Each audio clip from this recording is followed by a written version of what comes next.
Vamos lá para mais um episódio do Respostas Radicais, dessa vez sobre perguntas que foram colocadas no vídeo que eu fiz sobre privatização de espaços públicos, de você colocar governança nesses espaços, transformar eles em privados, e também responder a pergunta de por que eu não me candidato.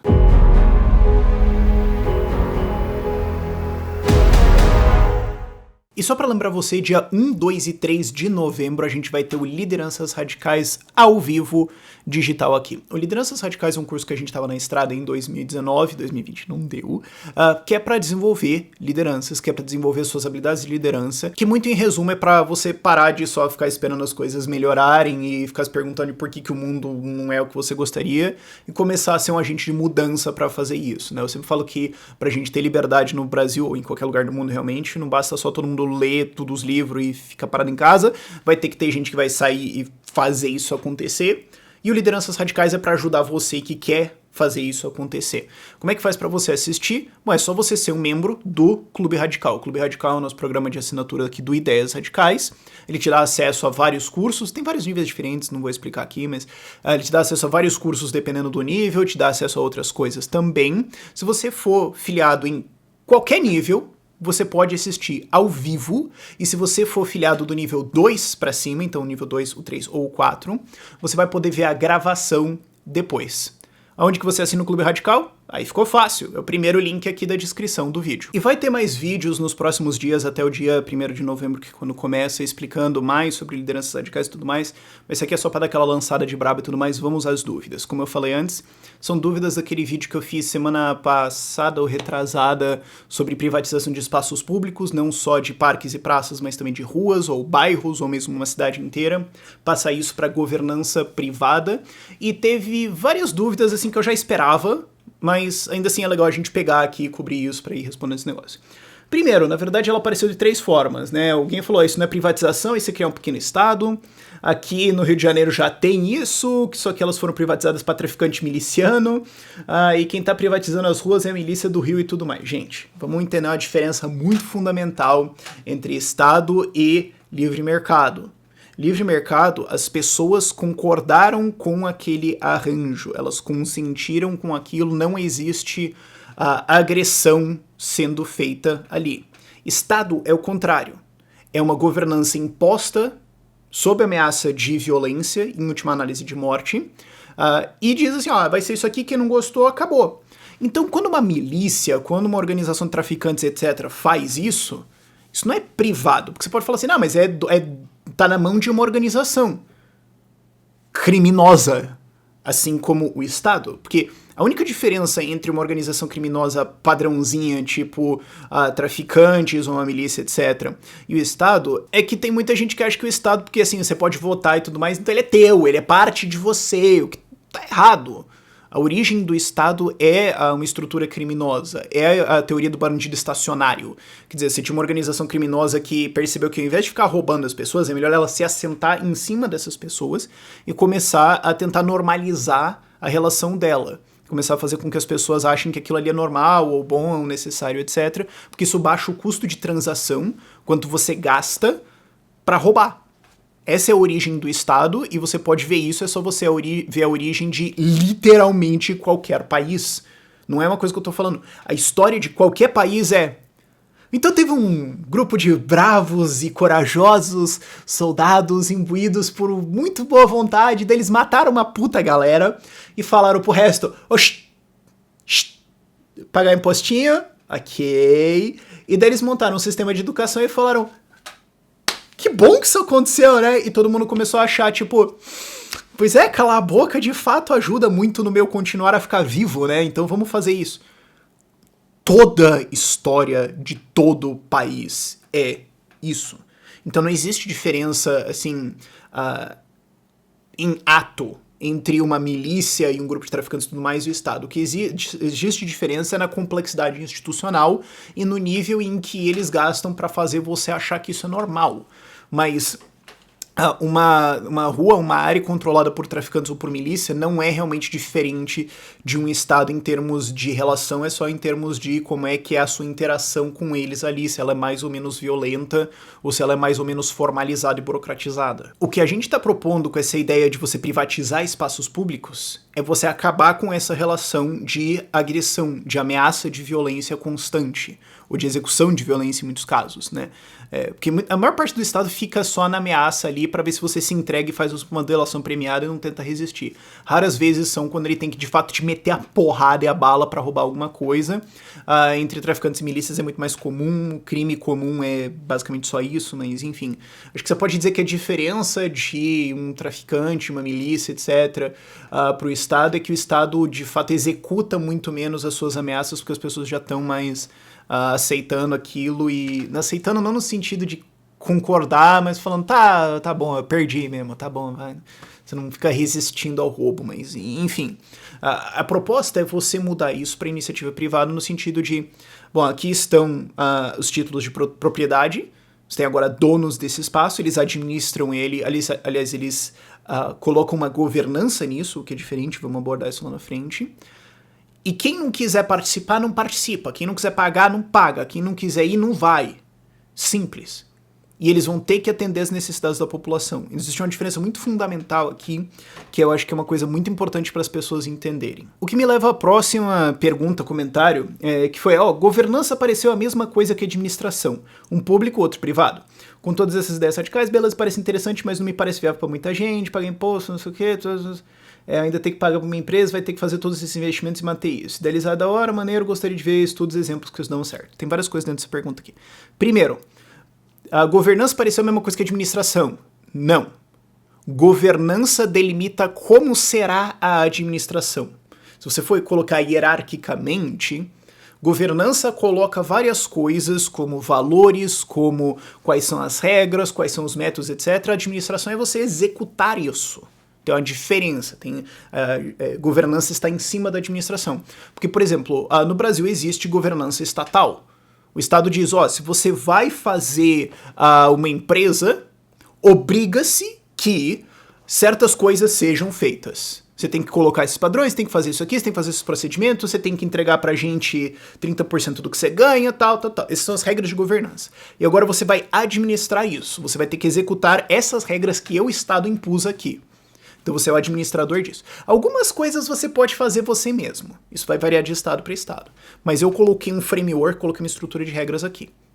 Você colocar governança privada é você passar todo esse estabelecimento de regras, estrutura e uma cultura de empresa e um código de ética e tudo mais em mãos privadas. É muito diferente aqui. Acho que a pessoa falhou aqui nos... Mas aqui também, não é que eu não tô dizendo assim, o cara não sabe nada. Quase ninguém reflete sobre isso, porque como governança de maneira geral está na mão do Estado e a gente acha que não vai sair de lá e muita gente acha que é uma coisa de Estado, quase ninguém pensa sobre isso. Então, mas eu acho que não é muito viável porque você vai ter que pagar todos os impostos e ainda ter que investir nisso. Bom, idealmente, o Estado não deveria nem existir, para começo de conversa. Agora, idealmente seria bom você ter uma lei que permite que você tenha redução de impostos. Você fala, bom, já que você vai cuidar aí da estrada, iluminação, etc., você tem uma redução aqui, porque não tá pagando para não fazer o dobro aqui? Pô, chama o Celso Russomano, sei lá, entendeu? Seria bom ter isso. É viável? Não sei, vamos ver o que a gente vai conseguir aprovar aí ou não. Mas ainda assim pode valer a pena. Ainda assim pode valer a pena você falar, eu vou continuar pagando todos os impostos, que lixo, mas pelo menos eu posso intervir num espaço aqui, porque antes você ia pagar todos os impostos e ia ficar aquela porcaria, que é o resto do Brasil, basicamente, é como a gente faz as coisas aqui. Então agora pelo menos você pode gastar em alguma coisa que vai ter um retorno. Pode ter coisas que não vai valer a pena, agora pode ter coisas que vai. Vai ter lugares onde isso vai valer a pena, vai ter lugares e estruturas econômicas onde vale a pena você investir. Mas é porque o Estado deveria fazer isso, ou porque eu já paguei tudo mais. Mas ainda assim, por exemplo, pôr uma segurança. Você tem um exemplo da Vila Cosmos. Mas a segurança do Estado... Tá, mas não vai acontecer, fim, ponto, acabou. Ok. Então você pode ficar tomando assalto na sua cabeça, ou você pode, como fizeram lá na Vila Cosmos, pagar uma taxa de R$100 mensal aí, e ter uma segurança que vai basicamente zerar o número de criminalidade. Ainda assim vale a pena. Então não tô dizendo que é universalmente viável, mas em vários casos vai ser, e eu acho que isso já é bom pra mostrar pra um monte de gente que, ó, tá vendo? Funciona. E aí depois tem uma coisa que, assim, é muito normal você ver isso quando você tá propondo alguma coisa pra legisladores e tudo mais, e pra população em geral também, que é, tá, mas onde que isso deu certo? Sabe? Você pode fazer todo o argumento ético e tudo mais, e sim, no mundo ideal isso deveria ser suficiente, mas se fosse o caso, não existiria mais Estado. O fato é que muita gente vai perguntar onde que isso já deu certo. E a gente tem vários exemplos no Brasil, é só ver os comentários daquele vídeo, porque eu citei alguns exemplos e a galera começou, ah não, mas tem a rua, mas tem esse bairro aqui, mas tem esse negócio aqui, mas tem esse negócio. Eu fiquei, caramba, cara, eu não sabia que tinha, pô, eu queria viajar pra todos eles, fazer um vídeo assim, pô, seria maneiro, né, como é que... Mas a gente já tem vários exemplos. Vila Cosmos é um exemplo favorito no Rio de Janeiro, basicamente zerou criminalidade. Aí você tem vários exemplos de ruas que têm melhor governança na direção muito mais privada e que conseguem resultados econômicos e de segurança muito melhores, tá? Coberto aí pelo Brasil. Mas eu gostaria que tivesse, sei lá, um Urbanistas pela Liberdade para fazer estudos disso aqui, artigos e tudo mais, ver se publica e tal, pra gente poder citar, isso aí é muito importante. Outra pergunta, tá, mas isso não é quase literalmente um Alphaville? Não, porque um Alphaville de maneira geral, condomínios fechados grandes, assim, supernovos, blá blá blá, você tem de maneira geral um caráter residencial e de maneira geral de baixa densidade. Você vai ter exceções e tudo mais, mas de maneira geral você tem um monte de casinha. E é isso. E você também tem muitas restrições de que atividades você pode desenvolver lá dentro, ou de como pode ser o urbanismo daquela área, muito travado. O que a gente está falando aqui é de soltar muito mais regras, como por exemplo o plano diretor, como por exemplo ter atividades econômicas lá dentro, você ter comércio, você ter, por que não, indústria lá dentro, ter produção lá dentro, ou sei lá, você pode ter uma governança privada de uma área agrícola, por que não? Inclusive na prática isso já existe muito no Brasil, embora não seja oficializado, mas enfim... É você poder desenvolver várias outras atividades econômicas lá e mexer muito mais em urbanismo, você conseguir colocar várias estruturas de infraestrutura também, esgoto e tudo mais, fornecimento de energia elétrica, por exemplo, por que não? Você poderia ter uma planta de energia solar lá dentro, por que não? Então não cobre só morar, ruazinha, carrinho de segurança passando. Isso cobre também, por que não, sistemas de resolução de disputas. Aí você fala, tá, mas isso aí é tipo justiça, arbitragem. Sim, mas de novo, é aquele negócio que eu falei naquele vídeo que bate no limite da imaginação das pessoas. As pessoas tendem a imaginar que o que está ao redor delas é o normal, aceitável, o padrão, sempre existiu, sempre vai ser assim, sempre foi assim. É meio que tipo piloto automático humano. Então a pessoa viu isso e falou, eu conheço condomínio fechado. Então é tipo um condomínio fechado. Você tá batendo no limite da imaginação. Por isso que eu acho que é tão importante você ter essas legislações que permitem que você vá além disso. Idealmente eu gostaria de ir os 100% all the way, vambora. Mas você vai bater no limite da imaginação das pessoas. Então, ter essa legislação no meio do caminho, não que eu queira essas menores soluções, o que eu acho que você precisa fazer alguma transição gradual, porque senão vai ser um choque muito grande para as pessoas. Que é o termo original do gradualismo. O gradualismo originalmente significa... Não, a gente não pode ter liberdade 100% agora. A gente precisa ir fazendo uma transição, que senão vai ser um choque muito grande para as pessoas. Aí no Brasil alguém inventou, gradualismo é votar, plá, e repetiu isso até distorcer a discussão completamente, tornar o termo gradualismo inútil, porque ninguém mais entende o que significa, mas essa era a ideia original do gradualismo. Eu não defendo isso como, tipo, vamos fazer transições, mas é um... Cara, o que eu consigo hoje? Isso, tá, pá, então põe isso lá, e vai ter um efeito da galera olhar e falar, tá, entendi. Tipo Uber, certo? Se você só propusesse o Uber teoricamente e tudo mais em 2003, um monte de gente ia ficar... mas não vai dar problema de sequestro, tal, porrada, rinha de uberista, e como é que vai funcionar isso e tal. Aí você bota o aplicativo, a galera usa e fala, tá, entendi. Por que a gente não faz isso pra tudo? E aí abre a cabeça do cara. Outro exemplo disso é esse comentário aqui. O que ele chama de rua privada eu chamo de via pública exclusiva para pedestres. E serve de exemplo, funciona muito bem em Curitiba, desde 72, a rua 15 de novembro, que é a Rua das Flores. Sim, tem um calçadão aqui em Curitiba, tá, a rua 15. Então, não é disso que eu tô falando. O que tem aqui você tem um calçadão e as pessoas podem passar ali, tem as lojas, e não tem via de carros e tudo mais. Mas tá muito longe do que eu tô propondo. Porque aqui o que ele tá pensando bom, então você proibiu o carro. Não é isso que eu tô falando. Porque no caso aqui da Rua 15, os negócios que estão ali, os prédios que estão nessa rua, não tem nenhuma capacidade de decidir o que vai ser feito naquele espaço. Se a gente fosse fazer o que eu tô propondo aqui, O que você poderia ter? Você poderia ter a Rua Zona ali, e todos os negócios e prédios que estão ali seriam, de certa forma, sócios. De certa forma não, né? Seriam, sim, sócios na administração disso. Você poderia também partir em partes, né? Cada quadra é um CNPJ e você tem os sócios daquela quadra. Não sei como seria exatamente essa divisão, a gente pode pensar aí, mas eles então seriam sócios daquilo, e o espaço seria propriedade privada deles. Então você poderia, por exemplo, colocar sua segurança privada lá, você poderia alterar a calçada e a pavimentação ali, intervir, colocar, quem sabe, uma praça diferente, você poderia mexer na iluminação, como é que você vai fazer isso, o que vai acontecer aqui, você poderia permitir a instalação de empresas, você poderia ter um sistema de resolução de disputas ali dentro, as empresas aqui dentro concordam que entre elas vão resolver disputas em outro lugar, não vamos usar tribunal estatal, isso seria uma coisa. Você poderia ter, se você quiser viajar, sua própria moeda, você poderia fazer isso, que abole-se nesse espaço a lei de curso forçado da moeda, então se a galera quiser usar dólar ou Bitcoin ou 15 coin, não sei, não façam isso, por favor. Mas se eles quisessem usar isso, tudo bem, vocês podem usar. E isso é totalmente diferente do que só falar assim, calçamos a rua aqui. Até porque você poderia ter, quer deixar carros passarem. Poderia ser um caso. O que ele só pensou assim, então tem um calçamento lá, carro não pode passar. Não.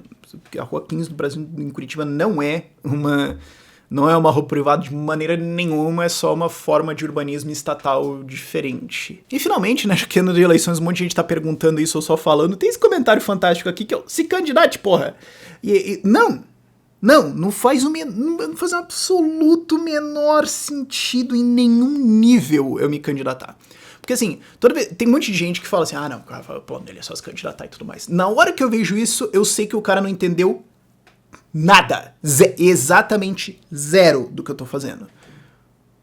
Isso não é, pra começo de conversa, isso não é eficiente. Eu tô apoiando esse ano mais de 60 candidatos a vereador e 2 candidatos a prefeito, que é o Camilo Borne em Canoas e o Paulo Henrique Grando em Cuiabá. Se eu me candidatasse a vereador em Curitiba, eu provavelmente ganharia? Eu acho que sim. Mas eu seria um. Eu tô apoiando mais 60. Mas não é a mesma coisa. Sim, mas isso significa que eu não preciso trabalhar nos trâmites diretos do dia a dia de um vereador que não é eficiente eu estar fazendo, porque é muito mais eficiente eu estar aqui. Mas ainda assim eu posso ajudar as dezenas que vão ser eleitos aqui, esperançosamente. Tá aqui ideias, tá aqui projetos de lei, tá aqui argumentos, tá aqui propostas, como eu tava fazendo nesse vídeo de privatização de espaços privados, de espaços públicos, né? Eu posso ir pesquisar a coisa, trazer pra eles e passar a bola ali, cara, tá aqui uma ideia. Eles querem ajudar a fazer eles querem derrubar alguma coisa lá, eu posso fazer a divulgação aqui. Sim, é muito mais eficiente eu estar aqui aonde eu tô e ajudar eles nessas coisas do que eu entrar lá dentro. Mas se fosse pra deputado federal, ainda assim. Em 2018, a gente acabou tendo um efeito de indiretamente ajudar a eleger um deputado federal que foi o Gilson Marques. A gente apoiou o Baldin, em Santa Catarina. Isso ajudou a gerar vários votos e o Gilson Marques entrou, né, de Santa Catarina, pelas sobras das cadeiras, que é um negócio de técnico de como eleições funcionam e tudo mais. Foi ali no pau da goiaba, no fiapo do fim, ele conseguiu entrar. E esse é o deputado federal que falou no Congresso e falou que imposto é roubo. E que hoje é apelidado de coveiro da CCJ, que vai lá e ajuda a enterrar um monte de ideia burra, maluca na CCJ. Isso que em 2018, assim, francamente, a gente foi bem desorganizado. Eu já tô planejando 2022. Eu já tô planejando o que a gente pode fazer e tudo mais pra eleger deputados federais em 2022. Então, digamos que a gente tem uma atuação tal que a gente ajuda a viabilizar a campanha de 4 deputados federais. O que é melhor? Eu? Ou fora os estaduais que a gente pode eleger, fora... Simplesmente não é eficiente. Simplesmente não tem nenhuma lógica eu fazer. Senhores, divisão do trabalho. Fora que aqui no Ideias Radicais, só pensando assim em eleições, nisso, já não é eficiente, mas fora isso, a gente também tem o programa de treinamento de lideranças, que eu tô ajudando a desenvolver também, né? Tem o programa de comunidade, que a gente vai tentando conectar isso, como é que a gente pode fazer funcionar, divulgação e tudo mais. Tem toda a comunicação aqui do YouTube, eu quero abrir um dia ainda um podcast, fazer várias coisas e tudo mais. Tem todas as coisas internacionais que a gente tá começando a puxar. Tudo isso ia acabar. Faz sentido? Não faz o menor sentido. E segundo, não é o que eu quero. É o que eu quero, cara. Né? Sabe, eu acho que tem essa importância de o que é o teu objetivo, o que você gosta de fazer e tudo mais. Eu simplesmente não acho legal ter mandato. Assim, eu entendo, eu não acho que é ruim ou horrível e tudo mais. É só um tipo de trabalho diferente que não me encaixa pra mim. Não é o que eu quero, o que eu gosto é onde eu tô. O que eu gosto é estar nessa posição aqui onde a gente tá organizando várias coisas e lançando várias bolas e ficar nessa posição, por falta de uma palavra melhor, de suporte, de ajudar a viabilizar várias coisas. Eu sou muito o cara do caminho direto, sabe? Dando uma curva que você chega lá mais rápido, né? E eu prefiro muito mais fazer isso que eu tô fazendo agora. Eu vejo que é mais eficiente, mas não é só isso, é o que eu gosto de fazer mesmo. Ah, mas Rafael, se não tiver ninguém, é só você. Pai, fudeu, né? Se não tiver ninguém pra se candidatar, ninguém abre tudo mais, só tem eu. Então acabou esse país, né, cara? Até porque significa que eu tô fazendo um trabalho bosta, né? Porque se a gente tá com mais 600 mil inscritos, fazendo vídeo todo dia aí e tudo mais, e não consegue eleger ninguém, só eu... O que eu tô fazendo? Mas se fosse esse o caso, cara, é melhor, mano, vamos se mudar pra Estônia, sei lá, acabou e tchau. Então não é que eu tô dizendo não se candidate. Inclusive, vários dos candidatos que eu tô apoiando esse ano, eles falam que eles se motivaram a ser libertários e se candidatar por causa do canal aqui. E é o que eles querem, é a vocação deles, é o que eles estão indo, e todo poder pra eles, eu quero ajudar eles pra caramba. É só que não é o que eu quero fazer. Só isso. E claro, se você quiser ver a lista de candidatos que eu tô apoiando esse ano, o link tá aqui na descrição, vai ter o link do Clube Radical e daí o link dos candidatos que eu tô apoiando. Tem todos os contatos deles, vão lá, ajudem eles, mas por esse vídeo é isso. Tchau, tchau.